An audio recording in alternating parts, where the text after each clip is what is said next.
पोटी दुष्काळी सवलती लागू केल्या, जमीन महसुलात सूट, पीक कर्जाचं पुनर्गठन, शेती कर्ज वसुलीला स्थगिती, वीज बिल माफ आधीच आहे, शाळा कॉलेजात फी माफी, परीक्षा शुल्कात माफी, रोजगार हमी कामात शिथिलता, शेती पंपाची वीज जोडणी खंडित न करणे. मी या सगळ्या गोष्टींचा उल्लेख जाणीवपूर्वक केला की सरकार माननीय मुख्यमंत्री देवेंद्र फडणवीस साहेबांच्या नेतृत्वाखाली तुमच्या छोट्या छोट्या गोष्टीचा या ठिकाणी विचार करते आणि त्याच्यामुळे आपण चिंता करायचं कारण नाही. हे सरकार ताकदीने आपल्या पाठीशी त्या ठिकाणी उभं राहणार आहे. सरकार काय नफा कमावणारी कंपनी नाही. त्याच्यामुळे सरकारची आर्थिक परिस्थिती काय, सरकारकडे काय, सरकार लोकांसाठी आहे आणि म्हणून देवेंद्रजींनी सांगितलंय शेवटचा शेतकरी समाधान होईपर्यंत हे सरकार आपल्या पाठीशी उभं राहणार आहे.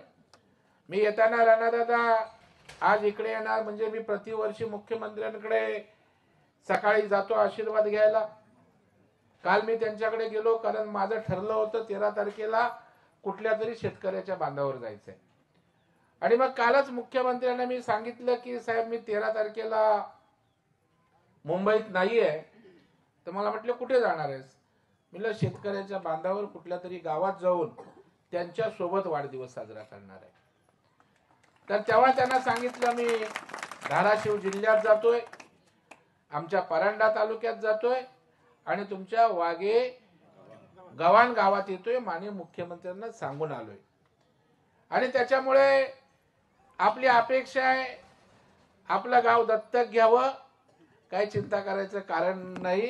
आपण पूर्णपणे आपल्या गावाला जे जे लागेल ते तुमच्या गावाचा दूत म्हणून, आता शब्द दत्तक आहे पण मी तुमचा सेवक म्हणून सरकार दरबारी पण आपण घेऊ मदत आणि मी माझ्या ताकदीने आपल्या पाठीशी उभं राहू हा विश्वास या ठिकाणी देतो.